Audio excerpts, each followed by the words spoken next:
Hello भैया जी के सेना का लेक्चर 5 में बहुत बहुत स्वागत है। तो हमने लाइफ प्रोसेसेस के 4 लेक्चर ऑलरेडी निपटा चुके हैं, जिसमें हमने पहला इंट्रो पढ़ा, दूसरा ऑटोट्रॉफिक न्यूट्रिशन के बारे में पढ़ा, तीसरे में हमने पढ़ा हेटरोट्रॉफिक न्यूट्रिशन के बारे में, और चौथे में हमने पढ़ा रेस्पिरेशन के बारे में। अब हम इसमें पढ़ेंगे ट्रांसपोर्टेशन। ठीक है, सीरियल वाइज चल रहे हैं। इसमें हमने पहला देखा कि न्यूट्रिशन लिया, क्योंकि एनर्जी चाहिए, क्योंकि हमारे लाइफ प्रोसेसेस को चलना बहुत ज़रूरी है। ठीक है, उसके बाद हमने देखा कि उसके बाद हमने रेस्पिरेशन में पढ़ा कि कैसे उस खाने को तोड़ के उससे एनर्जी निकाला जाता है। ठीक है, अब उस एनर्जी को बॉडी के हर एक बॉडी पार्ट तक, ठीक है, हर एक बॉडी पार्ट तक, हर एक सेल तक पहुंचाने का कार्यक्रम देखेंगे, जिसको बोलेंगे ट्रांसपोर्टेशन। ठीक है, तो चलिए पहले इस डेफिनेशन से स्टार्ट करते हैं, बहुत ही सिंपल वे में। ठीक है, तो इसका डेफिनेशन जो मैं बोलता हूँ वो ये बोलता हूँ कि a life process in which substances are carried from one part of the body to the another where they are required is called transportation। इसका मतलब सिंपल है कि इस प्रोसेसेस में क्या होगा कि जो सब्सटेंस है ना, वो एक बॉडी पार्ट से लेके दूसरे बॉडी पार्ट तक जहाँ उसकी ज़रूरत होगी वहाँ तक पहुँचाया जाएगा। ठीक है, जैसे सेल्स को क्या क्या चाहिए? सेल्स को चाहिए वाटर, ऑक्सीजन, फूड और एसेंशियल सब्सटेंस उनके सर्वाइवल के लिए। ठीक है, अब नेक्स्ट टॉपिक है मोड्स ऑफ ट्रांसपोर्ट। कि साहब ठीक है, ट्रांसपोर्ट तो होगा, लेकिन कैसे होगा? इसका भी मतलब हमारे पास उपाय क्या क्या है? तो मोड्स ऑफ ट्रांसपोर्ट में जो हमारे पास है वो पहला आता है यूनिसेलुलर, जो भैया अपना एक सेल से सब कुछ काम करते हैं, जो भी काम करेंगे उसी एक सेल से करेंगे। तो यूनिसेलुलर जैसे कि एग्जांपल में लेंगे अमीबा और क्लेमाइडोमोनास, बहुत ही फेमस एग्जांपल। ठीक है, इनका है जो मोड ऑफ न्यूट्रिशन भैया यूनिसेलुलर है, तो सिंपल क्या है? डिफ्यूज़न। डिफ्यूज़न के तहत इनका ट्रांसपोर्ट चलेगा। अब हमें और हायर प्लांट्स की बात होगी इसमें। In higher plants and animals, transport of substance occurs through a well-defined transportation system। जी हाँ, हमारे में ऐसा नहीं हो सकता, हमारे में एक well-defined transportation system की आवश्यकता है। ठीक है, अब इन प्लांट्स में वैस्कुलर सिस्टम की सहायता से न्यूट्रिएंट्स को यहाँ से वहाँ पहुँचाया जाएगा, मटेरियल्स को यहाँ वहाँ पहुँचाया जाएगा। अब कौन है वो वैस्कुलर सिस्टम्स, वो हम आगे डिस्कस जरूर करेंगे। ठीक है, आगे है टॉपिक, उसको हम अच्छे से समझेंगे। ठीक है, जबकि एनिमल्स में वेल डेवलप्ड सर्कुलेटरी सिस्टम होता है, जिसके बारे में भी हम आगे डिस्कस करने वाले हैं। आओ अब ह्यूमंस में ट्रांसपोर्टेशन हम पढ़ेंगे, अपना नेक्स्ट टॉपिक। ध्यान से सुनना, बस मेरी बातों को सुनते जाओ। ठीक है, जो जो भैया बोल रहे हैं बस उसको सुनते जाओ, स्कोर अच्छा करोगे। ठीक है, ह्यूमंस के पास स्पेशलाइज्ड सर्कुलेटरी सिस्टम होता है, जैसा कि हमने पहले डिस्कस कर लिया इस चीज़ को। हमने ऊपर अभी लाइन में पढ़ा कि हमारे पास क्या होता है? स्पेशलाइज्ड सर्कुलेटरी, क्योंकि हम सबसे इवॉल्व हैं भैया, सबसे इवॉल्व हैं हम, इस धरती पे सबसे इवॉल्व हम ही हैं। ठीक है, और इस सिस्टम से हम न्यूट्रिएंट्स का ट्रांसपोर्ट, वेस्ट प्रोडक्ट्स का ट्रांसपोर्ट, रेस्पिरेटरी गैसेस और हार्मोन्स का transport through out the body, मतलब पूरे बॉडी में यहाँ वहाँ करते रहेंगे। ठीक है, अब इसके 3 मेन पार्ट्स हैं। 3 मेन पार्ट्स हैं, मतलब हमारे ट्रांसपोर्टेशन सिस्टम के 3 मेन पार्ट्स हैं, जिसमें पहला है सर्कुलेटरी मीडियम। ठीक है भैया, इसमें क्या क्या है? Blood and lymph. ठीक है, अब इसको बस नाम देख लो, आगे इनके बारे में अच्छे से डिस्कस करने वाले हैं। ठीक है, अगला है ब्लड वेसल्स। वेसल्स बोले तो ट्यूब, पाइप। ठीक है, इसमें है आर्टरीज, वेन्स एंड कैपिलरीज। क्या क्या? Arteries, veins and capillaries. Next is a pumping organ, जो कि मोस्ट इंपॉर्टेंट हमारा दिल, हमारा हार्ट। ठीक है, आगे अब थोड़ा सा खून यानी कि ब्लड के बारे में जान लेते हैं कि क्या है ब्लड। ब्लड तो सबको पता है, अरे कहीं चोट लग गया, निकल गया तो देख लिया ब्लड। अब जानते हैं कि ब्लड के बारे में हम क्या पढ़ सकते हैं, ब्लड है क्या। ब्लड जो है ना, यूजुअली क्या करता है कि रेस्पिरेटरी पिगमेंट और ऑक्सीजन, फूड मटेरियल और एक्सक्रीटरी सब्सटेंस को through out the body carry करता है। अब देखो, ब्लड ही ऐसी चीज़ है जो हर बॉडी पार्ट तक पहुंच सकती है। अरे भाई, हाथ से लेके, पैर से लेके, सर से लेके, नाक से लेके, हर जगह तो ब्लड है ना। तो अगर ब्लड में कुछ मिला दिया जाए तो जाहिर सी बात है वो हर जगह पहुंच जाएगा। ठीक है। अब वही चीज़ है कि ये हर चीज़ को लेके यहाँ वहाँ दौड़ता रहता है थ्रू आउट द बॉडी। अब इसके दो मेन कंपोनेंट्स होते हैं जो कि होते हैं प्लाज्मा और ब्लड कर्पसेल्स। ठीक है, ध्यान से सुनना, प्लाज्मा क्या है। प्लाज्मा जो होता है वो ब्लड वॉल्यूम का 55 से 60% बनाता है, समझ गए। अरे भैया, ब्लड में प्लाज्मा का वैल्यू कितना होता है? 55 से 60, 55 to 60% ऑफ ब्लड वॉल्यूम में क्या प्लाज्मा होता है। ठीक है। इसका मीडियम अल्कलाइन होता है जिसका पीएच 7.4। हाँ, ये किताब में नहीं है, बस ऐसे ही देख लो जानकारी के लिए। ठीक है। अब आते हैं रेड ब्लड कर्पसेल्स के बारे में पढ़ेंगे। इसको बोलेंगे हम शॉर्ट में RBC। ठीक है।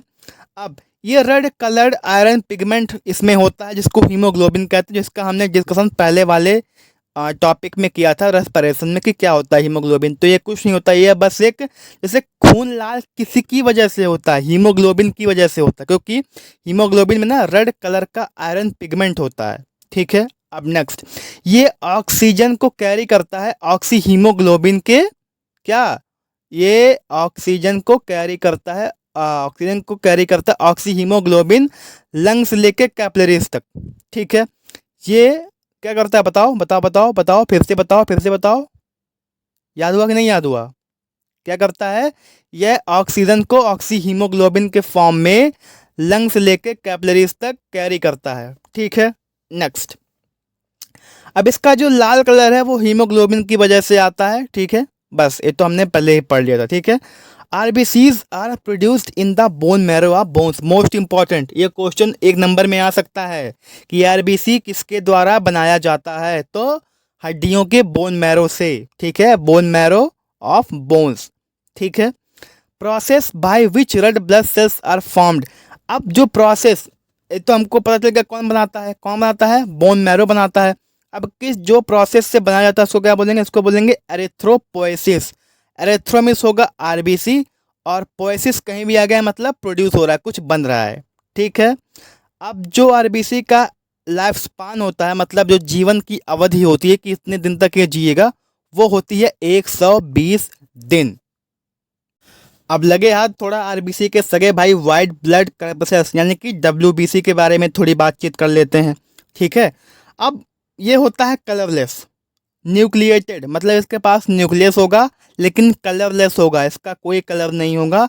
और ये राउंडेड, गोल से लेके किसी भी आकार के हो सकते हैं, मतलब इनका कोई निश्चित शेप ऑफ नहीं होता है। ठीक है।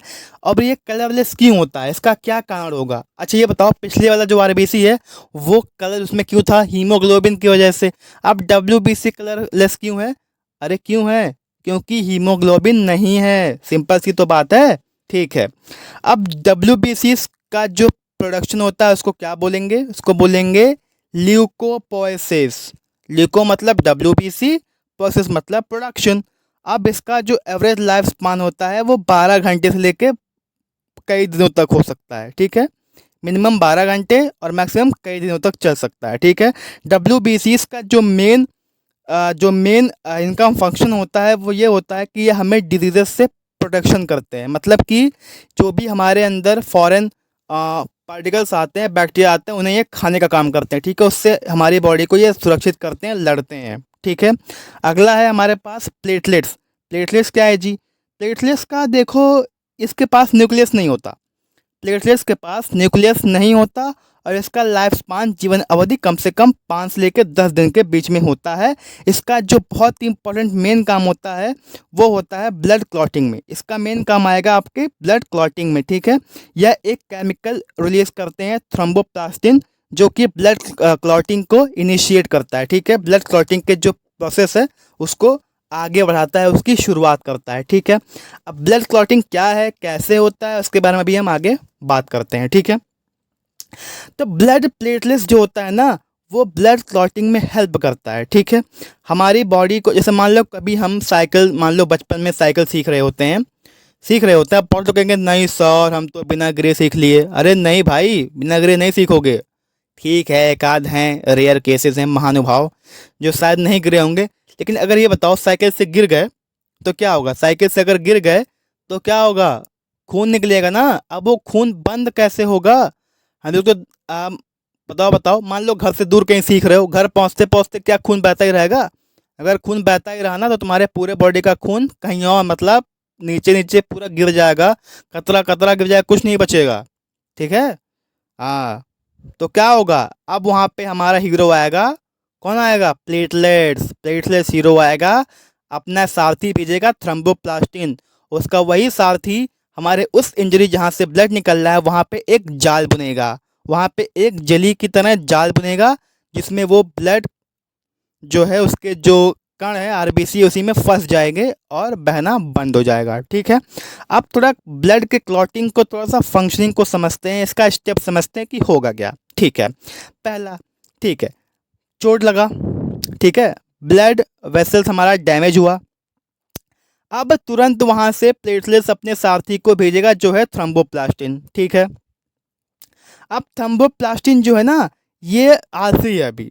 मतलब ये आलसी मतलब कि ये जगा हुआ नहीं है, ये तो मतलब नींद में था, इसको भेज दिया। मतलब कि ये एक्टिव नहीं है, ये थ्रम्बोप्लास्टिन जो है एक्टिव नहीं है। इसको कौन एक्टिव करेगा? थ्रम्बोप्लास्टिन को कौन एक्टिव करेगा? बताओ बताओ। अरे सॉरी सॉरी सॉरी सॉरी, मुझसे गलती हो गई कि थ्रम्बोप्लास्टिन जो है ना वो प्रोटीन प्रोथ्रोम्बिन को थ्रोम्बिन में कन्वर्ट करेगा कैल्शियम के मौजूदगी में। ठीक है। एक प्रोटीन, अच्छा अच्छा, थ्रम्बोप्लास्टिन का काम, अच्छा ये साथी है, ये जगाने आया है। ठीक है, ये समझो। वो खुद साथी नहीं है, ये मतलब साथी ही है, लेकिन ये क्या करने आया? ये थ्रम्बोप्लास्टिन को जगाने आया है। ठीक है। थ्रम्बोप्लास्टिन को जगा देगा तो उसका एक नया रूप आ जाएगा जो होगा थ्रोम्बिन। ठीक है। अब थ्रोम्बिन भी एक साथी बन के आएगा। वो क्या करेगा? वो क्या करेगा? वो फाइब्रिनोजन को फाइब्रिन में कन्वर्ट कर देगा। फाइब्रिनोजन भी आलसी होगा। अब जो उसका थ्रोम्बिन सारथी है वो उसको फाइब्रिन में मतलब कि एक्टिव फॉर्म में कन्वर्ट कर देगा, मतलब उसको जगा देगा। अब ये फाइब्रिनोजन कहाँ होता है? फाइब्रिनोजन होता है आपका ब्लड प्लाज्मा में। ठीक है, ये होता है आपके ब्लड प्लाज्मा में। ठीक है। उसके बाद फाइब्रिन जो है आरबीसीज के साथ मिल जाएगा और ब्लड क्लॉट बना देगा और हमारा खून बंद हो जाएगा। ठीक है। हाँ, थोड़ा कन्फ्यूजन मैंने कर दिया स्टार्टिंग में, थोड़ा सा स्लिप हो गया था। ठीक है, लेकिन अब समझ गए ना? क्या करूं बताओ? अच्छा, है नहीं ये टॉपिक तुम्हारे उसमें, लेकिन मैं थोड़ा सा नॉलेज के लिए बता दे रहा हूँ। है नहीं, है नहीं, ये है नहीं। ठीक है। हाँ, अब नेक्स्ट टॉपिक है मोस्ट इम्पॉर्टेंट जो है ब्लड वेसल। अब ब्लड वेसल्स क्या है? ये तीन टाइप के होंगे। वेसल मीन्स तुम एक ट्यूब समझ सकते हो, एक पाइप समझ सकते हो, ये होंगे तीन टाइप्स के, जिसमें है आर्टरीज, वेन्स और कैपिलरीज। आओ पढ़ते हैं आर्टरीज के बारे में कि ये है क्या। अब आर्टरीज के बारे में पढ़ना कि आर्टरीज क्या है। आर्टरीज को आप मान सकते हो ऐसी ट्यूब्स जो ब्लड हार्ट से लेके, ठीक है, हार्ट से ब्लड को लेके अन्य बॉडी पार्ट्स तक कैरी करती हैं। ठीक है, या ले जाती हैं, ऐसा बोल सकते हो कि आर्टरीज जो हैं ऐसी ट्यूब्स होती हैं जो ब्लड को हार्ट से लेके यानी कि हमारे दिल से लेके अन्य बॉडी पार्ट्स तक कैरी करती हैं या ले जाती हैं। ठीक है।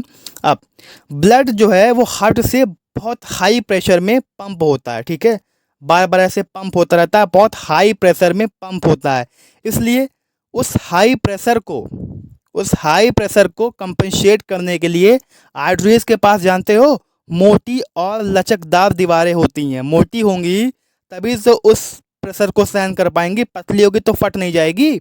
इसीलिए आर्टरीज के पास मोटी और लचकदार दीवारें होती हैं। ठीक है।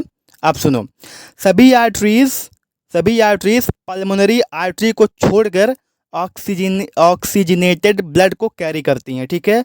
अब ये बात ध्यान रखना, सभी आर्टरीज जो होती है ना वो ऑक्सीजनेटेड ब्लड कैरी करती हैं, लेकिन पल्मोनरी आर्टरी को छोड़कर, क्योंकि पल्मोनरी आर्टरी जो है ना वो डीऑक्सीजनेटेड ब्लड कैरी करती है जो राइट वेंट्रिकल्स से लंग्स तक पहुंचाती है। थोड़ा आगे की जानकारी है लेकिन अभी सुन लो बस। मतलब का तुम्हारे इसमें ये है, बस इतना है कि जो सभी आर्टरीज है ना वो ऑक्सीजनेटेड ब्लड कैरी करती हैं, एक को छोड़ के, जो कि है पल्मोनरी आर्टरी। ठीक है, अब वही आर्टरी आगे जाके अपनी पतली पतली ब्रांचेस या ट्यूब्स बनाती हैं। ठीक है, वही आर्टरी जाके, मान लो आर्टरी एक ट्यूब है, अब उसी ट्यूब से बहुत छोटी छोटी छोटी ट्यूब्स निकल जाएं, जिसे हम आर्टरियोल बोलेंगे। क्या बोलेंगे? आर्टेरियोल। ध्यान से सुनना, आर्टरीज आगे जाके पतली पतली ब्रांचेस बना देती हैं, जिसको बोलेंगे आर्टरियोल। आर्टरियोल को बोल सकते हो ए स्मॉल ब्रांच ऑफ आर्टरी, मतलब एक आर्टरी की स्मॉल ब्रांच को हम बोलेंगे आर्टरियोल। अब आर्टरियोल आगे डिवाइड होती हैं और वो और भी छोटे छोटे पतले पतले ब्रांचेस में या ट्यूब्स में बढ़ जाते हैं, जिसे बोलेंगे कैपिलरीज। जिसे क्या बोलेंगे? कैपिलरीज। फिर कैपिलरीज आपस में जुड़ के वेन्यूल्स बनाते हैं। ठीक है, और फाइनली वेन्स फॉर्म होते हैं। ठीक है, अच्छे से समझना है इसको, सुन लो एक बार फिर से, एक बार और सुन लो। आर्टरीज आगे जाके आर्टरियोल बनाएंगी, आर्टरियोल आगे जाके कैपिलरीज बनाएंगी, और फिर वही कैपिलरीज आपस में जुड़ के वेन्यूल बनाएंगी, और फाइनली वो वेन्यूल वेन्स बनाएंगे। ठीक है, सिंपल। अब वेन्स के बारे में थोड़ी जानकारी प्राप्त करते हैं। अब वेन्स क्या होते हैं? वेन्स ऐसी ब्लड वेसल या ट्यूब होती है जो बॉडी के डिफरेंट पार्ट से, ठीक है, वापस ब्लड को इकट्ठा करके हार्ट तक पहुंचाती है, उन्हें वेन्स कहते हैं। ठीक है, वेन्स क्या करती है? वेन्स ऐसी ब्लड वेसल या ट्यूब होती है जो ब्लड को इकट्ठा करके हार्ट तक वापस पहुंचाती है ब्लड को। ठीक है, अगला, जो ब्लड वेन्स से कलेक्ट किया जाता है ना, वो हाई प्रेशर में नहीं होगा, क्योंकि ये हार्ट से पंप वाला ब्लड नहीं है। ये जो होगा, ये हम सिंपली वेन्स से कलेक्ट कर रहे हैं, वो हाई प्रेशर में नहीं होता। इसलिए जो वेन्स की दीवारें होती है ना, वो पतली होती हैं। भाई यहाँ पे कोई ज़रूरत नहीं है ना, क्योंकि यहाँ पे उतना प्रेशर है नहीं, इसलिए उसकी दीवार क्या होती है? पतली होती है। ठीक है, सभी वेन्स डीऑक्सीजनेटेड ब्लड ले जाती हैं। जो सभी वेन्स हैं वो डीऑक्सीजनेटेड ब्लड ले जाती हैं, किसको छोड़ के? पल्मोनरी वेन्स को, क्योंकि वो ऑक्सीजनेटेड ब्लड को कैरी कर रही हैं। ठीक है, अब देखो, अब जो वेन्स है ना, वो सुपरफिशियल होती है, मतलब सरफेस से बॉडी, मतलब बहुत अंदर नहीं होती वेन्स, वो सरफेस पे होती हैं, बॉडी के एकदम सरफेस पे होती हैं लोकेशन में। ठीक है, अब हम बात करेंगे कैपिलरीज की, कि कैपिलरीज क्या होती हैं। कैपिलरीज की दीवारें पतली होती हैं। कैपिलरीज पूरे टिश्यू भर में अपने ब्रांचेस फैला के बैठी हुई होती हैं। ठीक है, कैपिलरीज जो होती हैं पूरे टिश्यू भर में अपने ब्रांचेस बना के फैली हुई होती हैं। ठीक है, ब्रांचिंग जो है वो सरफेस एरिया इंक्रीज करती है। ठीक है, ब्रांचिंग जो है वो सरफेस एरिया इंक्रीज करती है। ठीक है, अब क्या होती है, और उनकी फिर जो पतली दीवारें हैं ना, वो ब्लड और टिश्यू सेल्स के बीच में तेज़ी से मटेरियल्स का एक्सचेंज होने लगता है। अब ये बताओ, जाहिर सी बात है, जब दीवारें पतली होंगी तो आर पार जल्दी जा पाएंगी ना, तो उसी वजह से मटेरियल्स का जो एक्सचेंज होता है बहुत तेज़ी से होने लगता है। ठीक है, कैपिलरीज आर्टरियोल्स से ब्लड लेके वेन्स तक, वेन्यूल तक पहुंचाती हैं। ठीक है, ध्यान सुनना, कैपिलरीज आर्टरियोल से ब्लड लेके वेन्यूल तक पहुंचाती हैं। Okay, next. अब बात करते हैं हमारे हृदय, हमारे पंप, हमारे हार्ट की। अब सबसे पहले इसके ना स्ट्रक्चर की बात करते हैं कि इसका स्ट्रक्चर क्या है। ठीक है, हार्ट, अब हार्ट को अगर हम समझें तो एक लाइन में बोल सकते हैं कि यह एक खोखले खोखले मांस का बना हुआ अंग होता है। ठीक है, जो कि हमारी मुट्ठी इतना बड़ा होता है। अब अपनी पांचों उंगलियों को बनाओ, मुट्ठी बनाओ, उतना बड़ा हमारा हार्ट होगा। अब बच्चों की मुट्ठी मत बनाना, एडल्ट की, मतलब कि अब हाँ हाँ वही बात हुआ कि जितना बड़ा जो हुआ उतना, जो भी बच्चा है उसको अपनी मुट्ठी बनाओ, उतना बड़ा हमारा हार्ट होता है। ठीक है, हमारा हृदय यानी कि हमारा दिल जो होता है, ह्यूमन हार्ट, वो 4 चैम्बर का होता है, यानी कि यहाँ 4 अलग अलग कमरे होते हैं। ऊपर 2 छोटे साइज के जिसे हम बोलेंगे ऑरिकल्स, और नीचे 2 बड़े साइज के जिसको बोलेंगे हम वेंट्रिकल्स। क्या? हार्ट के पास होते हैं 4 कमरे, 4 चैम्बर होता है इसमें, 4 चैम्बर। ठीक है, और ये कमरे क्यों होते हैं? बताओ क्यों होते हैं? सोचो सोचो, सोच लिए? हम बताएं अब। ये कमरे इसलिए अलग अलग बने होते हैं ताकि जो ऑक्सीजनेटेड ब्लड है ना, यानी जो ऑक्सीजन रिच ब्लड है, कहीं उस ब्लड से ना मिक्स हो जाए जिसने कार्बन डाइऑक्साइड कैरी किया हुआ है। ठीक है। बेसिकली मीन्स ऑक्सीजनेटेड ब्लड को डीऑक्सीजनेटेड ब्लड के मिक्सिंग से बचाने के लिए 4 चैम्बर्स होते हैं, ठीक है। 4 चैम्बर्स कौन कौन से? राइट ऑरिकल्स राइट वेंट्रिकल्स और लेफ्ट ऑरिकल्स लेफ्ट वेंट्रिकल्स, ठीक है। हार्ट के ऊपर 2 परतों वाली मेम्ब्रेन होती है, झिल्ली होती है, जो हार्ट के चारों ओर होती है, जिसे पेरिकार्डियम कहते हैं। ये हार्ट को किसी मैकेनिकल इंजरी मतलब कि ऊपरी चोट से बचाती है, ठीक है। अब इसी में एक टॉपिक है ब्लड प्रेशर का, आओ इसे भी डिस्कस करें। हार्ट के पंपिंग के कारण ब्लड के द्वारा जो आर्टरीज के दीवारों के अगेंस्ट जो प्रेशर लगता है ना, वही उसी को ब्लड प्रेशर कहते हैं, ठीक है।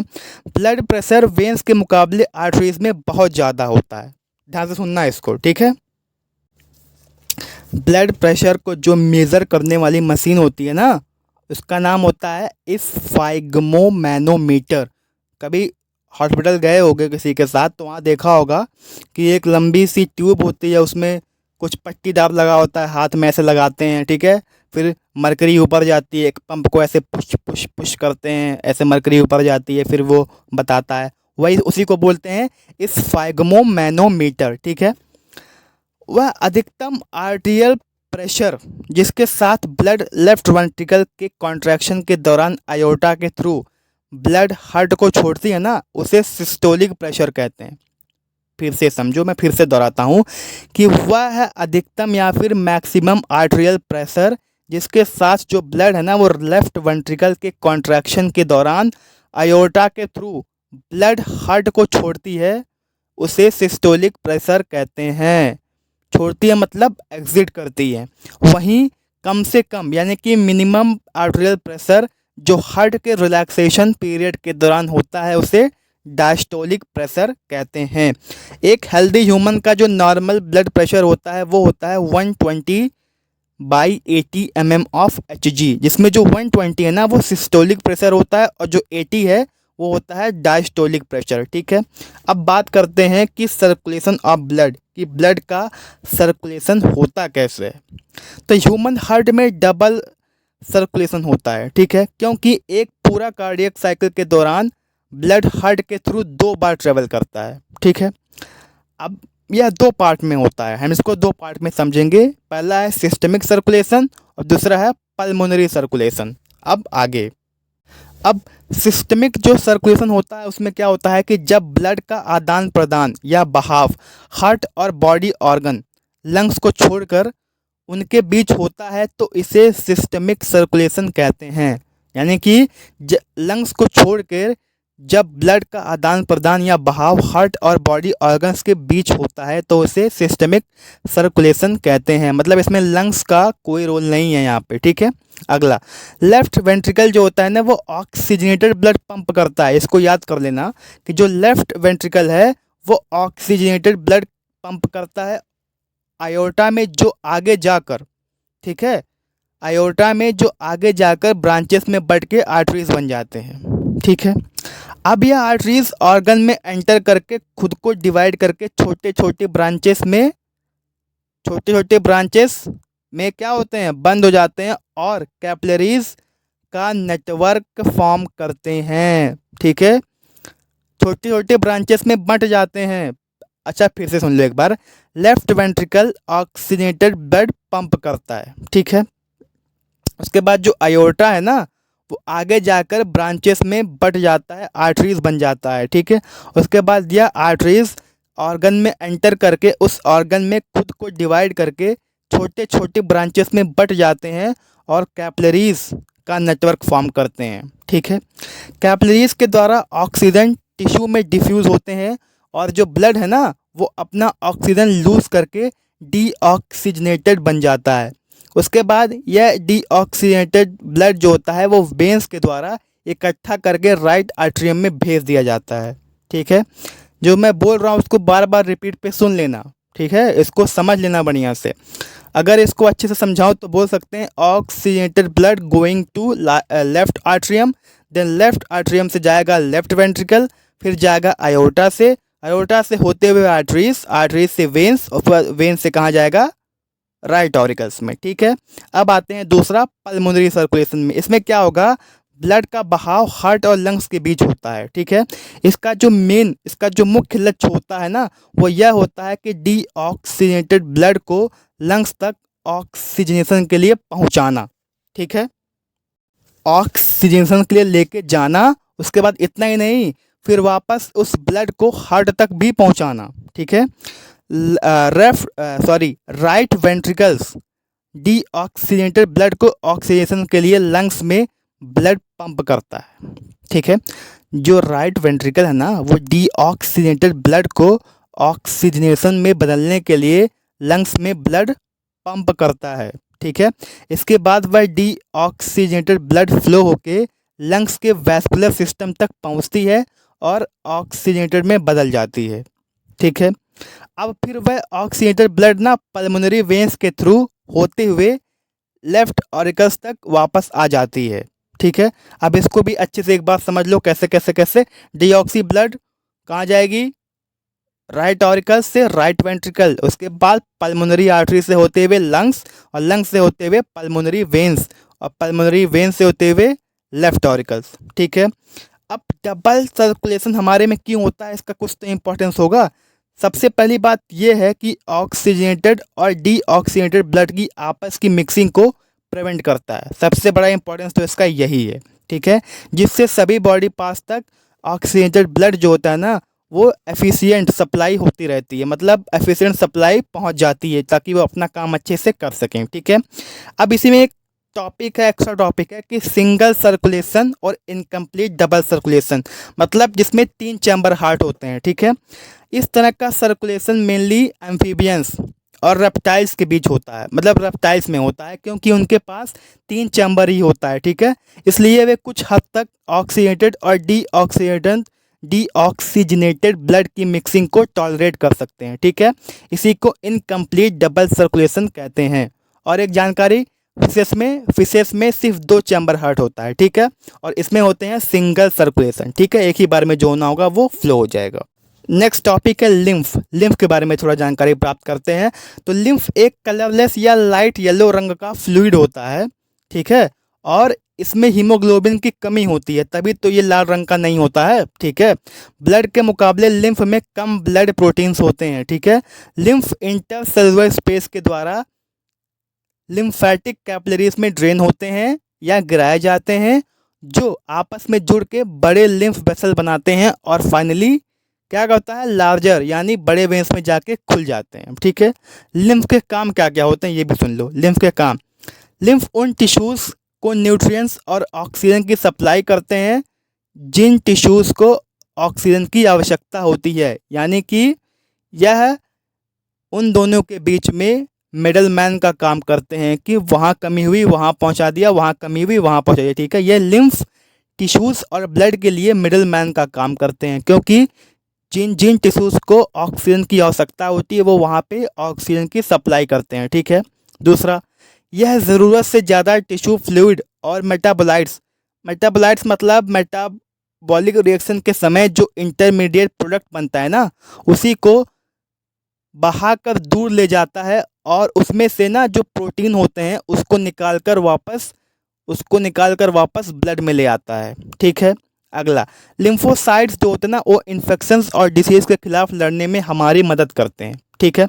इंटेस्टाइन में जो फैट्स होते हैं ना, वो लैक्टियल्स के थ्रू एब्जॉर्ब होते हैं, जो कि इंटेस्टाइनल विलाई में होता है, ठीक है। आगे बढ़ते हैं, अब पढ़ते हैं ट्रांसपोर्टेशन इन प्लांट्स की, ठीक है। अब हमने अपने में समझ लिया, अब प्लांट्स में कैसे होता है ज़रा ये भी बता दीजिए, ठीक है। प्लांट्स में ना सब्सटेंस का ट्रांसपोर्टेशन डिफ्यूज़न प्रोसेस से होता है, ठीक है। सिंपल डिफ्यूज़न से इनका जो होता है वो ट्रांसपोर्टेशन होता है। एग्जाम्पल के लिए, जैसे प्लांट CO2 के मदद से फोटोसिंथेसिस का प्रोसेस करके अपना खाना यानी कि कार्बोहाइड्रेट्स बनाते हैं, जिसके लिए जो CO2 है ना, वो लीव्स में स्टोमेटा के थ्रू डिफ्यूज़ होता है, और फोटोसिंथेसिस का बाई प्रोडक्ट जो कि ऑक्सीजन होता है ना, वो स्टोमेटा के थ्रू ही हवा में डिफ्यूज़ आउट भी हो जाता है, ठीक है। और सुनो, जो अदर रॉ मटेरियल है ना, जैसे कि नाइट्रोजन, फास्फोरस, जो कि प्लांट्स को ग्रोथ और डेवलपमेंट्स के लिए चाहिए होते हैं ना, वो भी सारे मिनरल्स डिफ्यूज़न प्रोसेस के थ्रू पानी के साथ साथ रूट्स के सारे सॉइल से ऑब्जर्व किए जाते हैं, ठीक है। अब हम ये पढ़ते हैं कि ट्रांसपोर्ट सिस्टम की प्लांट में आवश्यकता क्या है, ठीक है। तो प्लांट्स को ना फोटोसिंथेसिस के लिए वाटर की बहुत नीड होती है, जाहिर सी बात है, जो कि रूट हेयर से डिफ्यूजन प्रोसेस के थ्रू ऑब्जर्व होते हैं। लेकिन सिंपल डिफ्यूजन जो प्रोसेस है ना वो अकेले सफिशिएंट नहीं होता है। रूट्स के द्वारा एब्जॉर्व उस वाटर को पत्तियों तक पहुंचाना, सॉरी, जो रूट्स रूट्स के द्वारा जो एब्जॉर्व मटेरियल है, वाटर है ना, उसे पत्तियों से लेके और पत्तियों तक और अन्य प्लांट पार्ट्स तक पहुंचाना बहुत बड़ी बात होती है, ठीक है। क्योंकि रूट से लीव और अदर प्लांट पार्ट्स और भी जो प्लांट के पार्ट्स हैं, स्टेम हो गया, डंठल हो गया, पत्ती हो गया, उनका डिस्टेंस ना बहुत ज़्यादा लंबा होता है। तो इससे ना सिंपल डिफ्यूजन से काम नहीं चलेगा, इसलिए हमारे अंदर एक वेल डेवलप्ड ट्रांसपोर्ट सिस्टम की आवश्यकता होगी, मतलब प्लांट्स के अंदर, ठीक है। अब आगे देखेंगे कैसे। प्लांट्स को डिफरेंट डिफरेंट एनर्जी नीड होती है, क्योंकि उनके जो बॉडी डिजाइंस होते हैं ना उनमें होते हैं वेरिएशंस। जैसे उसमें कुछ छोटे पौधे होंगे जिन्हें हर्ब्स बोलेंगे, कुछ मीडियम साइज के जिन्हें झाड़ीनुमा पौधे बोलेंगे, और कुछ बहुत लंबे लंबे पेड़ जैसे एक्वालेप्टस के पेड़, आम के पेड़, शीशम के पेड़, सागौन के पेड़, ऐसे लंबे लंबे पेड़ होते हैं। तो जड़ से लेकर बताओ अंतिम पत्ती तक की दूरी कितनी लंबी हो जाएगी, बहुत लंबी ना। अब प्लांट्स एक से दूसरी जगह मूव नहीं कर सकते, और प्लांट्स के बॉडी का जो एक लार्ज पोर्शन होता है ना वो डेड सेल से बना होता है, ठीक है, जिसके कारण उन्हें कम एनर्जी की नीड होती है और वे स्लो ट्रांसपोर्ट सिस्टम का यूज कर सकते हैं, ठीक है। छोटे पेड़ों की तुलना में ना लंबे पेड़ों का डिस्टेंस जो होता है बहुत ज़्यादा होता है, जाहिर सी बात है, जिससे एक वेल डिफाइंड ट्रांसपोर्ट सिस्टम की ज़रूरत होती है, जिससे एब्जॉर्ब वाटर और मटेरियल्स और अदर एसेंशियल रॉ मटेरियल्स, वही रॉ मटेरियल्स नाइट्रोजन, फास्फोरस, जिसको डेवलपमेंट के लिए यूज़ होता है, रूट से अन्य प्लांट पास तक पहुंचाया जा सके, ठीक है। अब इसके होते हैं दो कंपोनेंट, ठीक है, दो इंडिपेंडेंट पाथवेज, या फिर कह सकते हैं कंडक्टिंग ट्यूब, जाइलम और फ्लोएम। जाइलम क्या करेगा, वो वाटर और मिनरल अब्जॉर्ब करेगा और रूट से लेके सिस्टम लीव्स तक पहुंचाएगा, स्टेम, और सॉरी यार, वाटर और मिनरल्स अब्जॉर्ब करेगा। वीडियो लंबी हो रही है इसलिए थोड़ा तेज बोल रहा हूँ, मतलब जल्दी जल्दी समझने की कोशिश कर रहा हूँ, तो अच्छे से समझ लो, ठीक है।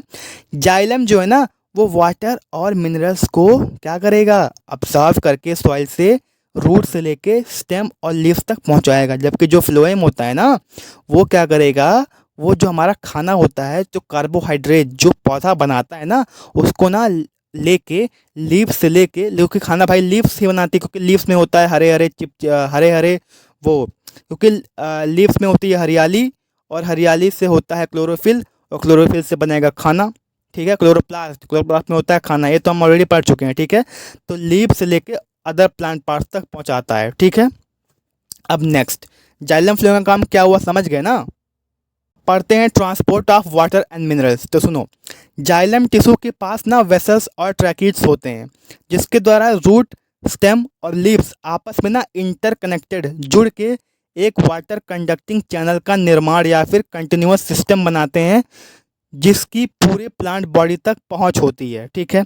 वाटर और मिनरल्स रूट हेयर्स के द्वारा एब्जॉर्ब होके जाइलम वेसल्स के थ्रू प्लांट के सबसे ऊपरी वाली पत्तियों तक उन्हें पहुंचाता है, और इसके तीन इंटरकनेक्टेड प्रोसेस इन्वॉल्व होते हैं इसमें, जो कि पहला है एब्जॉर्प्शन ऑफ वाटर, दूसरा है असेंट ऑफ सैप, तीसरा है ट्रांसपिरेशन। तो एब्जॉर्प्शन ऑफ वाटर मतलब वाटर का एब्जॉर्प्शन, दूसरा है असेंट ऑफ सैप, इसमें क्या होगा, अपवर्ड मूवमेंट ऑफ H2O, मतलब वाटर का अपवर्ड मूवमेंट, मतलब रूट से लेके कहाँ तक जाना, ऊपर तक। और इसका हम आगे पढ़ेंगे तो इसका दोनों डायरेक्शन में होता रहता है, आगे पढ़ेंगे इसको, ठीक है। असेंट ऑफ सैप मतलब होता है, सॉरी वो तो ट्रांसलोकेशन है जो दोनों डायरेक्शन में होता है, सॉरी। एसेंट ऑफ सैप जो होता है ना वो नीचे से लेके ऊपर, मतलब कि अपवर्ड मूवमेंट ऑफ वाटर। अब ट्रांसपिरेशन में क्या होगा, जाहिर सी बात हमने पहले पढ़ा कि इसमें क्या होगा, इसमें होगा वाटर लॉस, ठीक है। अब पहला पढ़ रहे हैं हम लोग एब्जॉर्प्शन ऑफ वाटर। इसमें क्या होगा, रूट हेयर्स पतली और परमिएबल। परमिएबल मीन्स होती है अपनी चीज़ों को आर पार जाने देना को बोलते हैं परमिएबल, ठीक है। परमिएबल मैच हो रहा है परमिशन से ना, बस वही समझ लो, इसी से याद कर लेना। सॉइल के माइक्रोस्पोर्स तक पास होती रहती हैं, ठीक है। रूट हेयर्स पतली होती हैं और परमिएबल होती हैं, यानी कि अपनी चीज़ों को आर पार होने देती हैं, जिससे सॉइल के माइक्रोस्पोर्स तक पास होने देती हैं, ठीक है। रूट हेयर के सेल्स सॉइल से ना एकदम क्लोज कांटेक्ट में रहते हैं, इसलिए ये सेल्स ना सॉइल से आयन को एक्टिवली टेकअप करते रहते हैं, ठीक है। जिसके बाद रूट के अंदर ना आयंस का कंसंट्रेशन बढ़ जाता है और ये रूट और सॉइल के बीच ना कंसंट्रेशन ग्रेडियंट को क्रिएट कर देता है, ठीक है। पढ़ते हैं ट्रांसपिरेशन के बारे में। ट्रांसपिरेशन मतलब प्लांट के एरियल पार्ट यानी कि ऊपरी सतह से पानी का भाप बन के ऊपर उड़ जाना, जिससे पानी का लॉस होने को ही ट्रांसपिरेशन कहते हैं। प्लांट्स बहुत ज़्यादा पानी का लॉस कर देते हैं, जिसके कारण स्टोमेटा के थ्रू लॉस वाटर को जाइलम वेसल्स के वाटर से रिप्लेस कर दिया जाता है, ठीक है। लीफ के सेल्स से पानी को इवापोरेशन की वजह से कंटिन्यूस सक्शन यानी कि लगातार चुसाव, लगातार सुखाव या लगातार खिंचाव, कुछ भी कह सकते हो अपनी भाषा में, कि जब भाई देखो भाप बन के ऊपर उड़ रहा है ना, तो नीचे से तो ऊपर जाएगा पानी, ठीक है। तो लगातार वाटर कंटिन्यूस सक्शन से क्या होता है ना कि एक प्रेशर क्रिएट हो जाता है, ठीक है, जिससे रूट के जाइलम सेल्स से पानी ऊपर खींचने को मजबूर हो जाता है, ठीक है। इसे बोलेंगे ट्रांसपिरेशन पुल। अब सुनो एक जानकारी, दिन में जब स्टोमेटा खुली रहती है ना, तो ट्रांसपिरेशन पुल ही जाइलम में वाटर मूवमेंट के लिए जिम्मेदार होता है, यही हीरो होता है। यानी कि दिन में स्टोमेटा जब खुली रहती है तो ट्रांसपिरेशन पुल जो होता है वो जाइलम में वाटर मूवमेंट के लिए हीरो होता है। दिन में कौन हीरो? दिन में हीरो ट्रांसपिरेशन पुल। अब रात में जब स्टोमेटा बंद होती है और पानी का बहुत कम या बिल्कुल भी लॉस नहीं होता है, तब इस सिचुएशन में हीरो होता है, वाटर ट्रांसपोर्ट के लिए हीरो होता है हमारा रूट प्रेशर, ठीक है। अब इसके क्या क्या एडवांटेज है? तो ट्रांसपिरेशन के एडवांटेज हैं कि ये एसेंट ऑफ सैप में हेल्प करता है, यह एक्सेस ऑफ वाटर को रिमूव करता है, और ये टेम्परेचर रेगुलेशन यानी कि कूलिंग में भी हमारी हेल्प करता है। नेक्स्ट है ट्रांसलोकेशन और ट्रांसपोर्ट ऑफ फूड, मतलब कि फूड का ट्रांसलोकेशन, मतलब फूड को कैसे, अब हमने पढ़ लिया कि वाटर कैसे पहुंचाया जाएगा, अब पढ़ रहे हैं कि फूड और अदर सब्सटेंस जो कि एसेंशियल रॉ मटेरियल उनको कैसे पहुंचाया जाएगा, ठीक है। तो सुनो, बने हुए खाने को जो फोटोसिंथेसिस के द्वारा बनाया है प्लांट ने, जो फोटोसिंथेसिस द्वारा प्लांट ने बनाया है, उस बने हुए खाने को लीव्स से अदर प्लांट पार्ट्स तक ट्रांसपोर्ट करने में ट्रांसलोकेशन बहुत हेल्प करता है, ठीक है। ऑर्गेनिक न्यूट्रिएंट्स पत्तियों में मेनली बनती हैं, भाई पत्तियों में खाना बनता है ना, जाहिर सी बात है। बड़े लंबे पेड़ों में वही ऑर्गेनिक न्यूट्रिएंट्स को लंबे डिस्टेंस तक पहुंचाने में ट्रांसलोकेशन ही हमारी मदद करता है, ठीक है। ट्रांसलोकेशन दोनों दिशाओं में चलता है, ऊपर की तरफ भी और नीचे की तरफ भी, ठीक है। दोनों दिशाओं में ट्रांसलोकेशन फ्लोएम टिश्यू के थ्रू ही होता है। जैसे हमने पढ़ा था कि जाइलम जो होता है ना, वो वाटर लेके जाएगा, और जो फ्लोएम है वो बने हुए खाना लेके जाएगा, ठीक है। मेनली अगर कहें तो फ्लोएम टिश्यू के सीव ट्यूब्स के थ्रू एडजेसेंट कंपेनियन सेल्स की सहायता से इसको पहुंचाया जाता है, ठीक है। अब दो शब्द आया है नया यहाँ पे, सीव ट्यूब्स और कंपेनियन सेल्स, इसको थोड़ा समझते हैं। सीव ट्यूब होता है ना, ये एक चैनल फॉर्म करता है फूड ट्रांसपोर्ट के लिए, ठीक है। और कंपेनियन सेल्स क्या करता है, यह सीव ट्यूब के बगल में लाई करता है और लगभग क्लोजली एसोसिएटेड होते हैं दोनों, और ये सेल्स ना सीव ट्यूब के एलिमेंट्स के डेवलपमेंट में भी हेल्प करता है, ठीक है। इसका नाम तभी तो है कंपेनियन सेल्स, मतलब कि साथी की तरह काम करता है, ठीक है। और सुनो, ट्रांसलोकेशन या फूड का ट्रांसपोर्ट फ्लोएम द्वारा एनर्जी का यूज़ करके, ठीक है, एनर्जी क्या है, एटीपी, मतलब कि एटीपी का यूज करके इस ट्रांसलोकेशन को परफॉर्म किया जाता है, ठीक है। फूड के साथ साथ फ्लोएम अमीनो एसिड और दूसरे सब्सटेंस का भी ट्रांसपोर्ट करता है, ठीक है। अब थोड़ा mechanism of food transport bye phloem, phloem से जो फूड ट्रांसपोर्ट होता है उसका मैकेनिज्म समझते हैं। लास्ट टॉपिक है, ठीक है, ये लास्ट टॉपिक है, इसको अच्छे समझ लो। इसको एक हाइपोथेसिस है जिसको बोलेंगे मास फ्लो हाइपोथेसिस।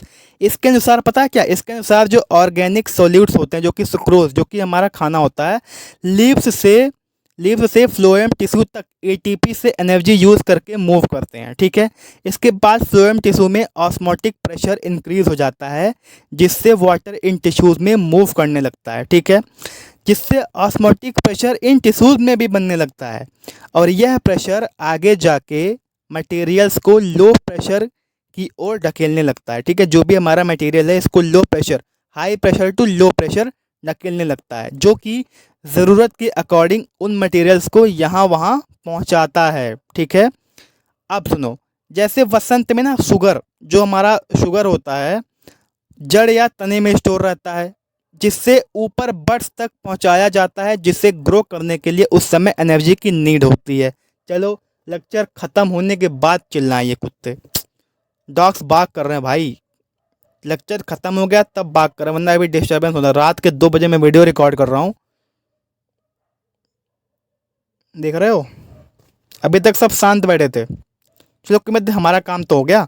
हाँ तो सुनो, ख़त्म हो गया। जो समझ में नहीं आएगा उस लाइन को दोबारा सुन लेना। बहुत ही पहली बार पढ़ा रहा हूँ इतने बड़े प्लेटफॉर्म पे, तो कोई गलती हो जाए तो उसे माफ़ कर देना। हो कोई चूक हो, कोई कोई अगर तुम ये चाहते हो कि मतलब अपना समझ के मुझे कि कोई कमी है आओ सर को बता दे, तो इसमें बिल्कुल हिचक नहीं करना है। बता दिया करो कि सर आप में ये कमी है, आप थोड़ा ऐसे पढ़ा दो, आप थोड़ा वैसे पढ़ा दो, ऐसे तो इम्प्रूवमेंट हम करेंगे। ठीक है, मेरे पढ़ाने के तरीके में क्या कमी लग रही है तुम्हें, क्या हम नहीं पढ़ा पा रहे हैं, क्या हमने कुछ गलत पढ़ा दिया, ये सब आपको बताना चाहिए। हमको आपका फीडबैक चाहिए, तभी तो हम इम्प्रूव कर पाएंगे। फीडबैक चाहिए हमें, कोई डर, बिना डर के हमें फीडबैक दो, हमें कुछ और नहीं चाहिए। ठीक है, तो ट्रांसपोर्टेशन कंप्लीट। अब इसका आखिरी लेक्चर 2-3 दिन में, 3-4 दिन में ले आएंगे, जो होगा एक्सक्रीशन। उसके बाद मैं सोच रहा हूँ जो अगले चैप्टर्स है ना उसको मैं 1 शॉट में ले आऊँ। ठीक है, 1 शॉट में ले आएंगे, थोड़ा सा खुल के पढ़ा पाएंगे बच्चों को, और 1-1.5 घंटे में पूरा चैप्टर जब खत्म हो जाएगा ना तो बच्चे उसको अच्छे से ना एक ही बार में देख के ख़त्म भी कर लेंगे, क्योंकि अब उनका एग्ज़ाम आने वाला है। 15 फरवरी शायद डेट है एग्ज़ाम का। ठीक है, ज़्यादा दिन नहीं बचा है, पढ़ाई करते रहो। और एनसीईआरटी एग्जाम्पलर के क्वेश्चन मैं सॉल्व करवा रहा हूँ शॉर्ट्स में। शॉर्ट वाले सेक्शन में जाओगे तो मैं एक एक क्वेश्चन सॉल्व करवा रहा हूँ। आज 3 क्वेश्चन डाल दिए हैं, ऐसे करके 3-3 क्वेश्चन करके आपका क्वेश्चन प्रैक्टिस भी कंप्लीट हो जाएगा। ठीक है, ठीक है।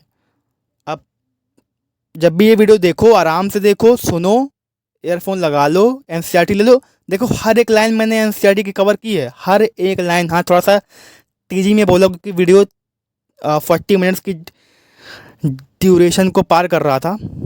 ठीक है, चलो ठीक है, बाय बाय, जय हिंद। ठीक है, गुड नाइट। आराम से पढ़ना है इसको, कोई बड़ी बात नहीं है। ठीक है, आराम से पढ़ना। Bye bye.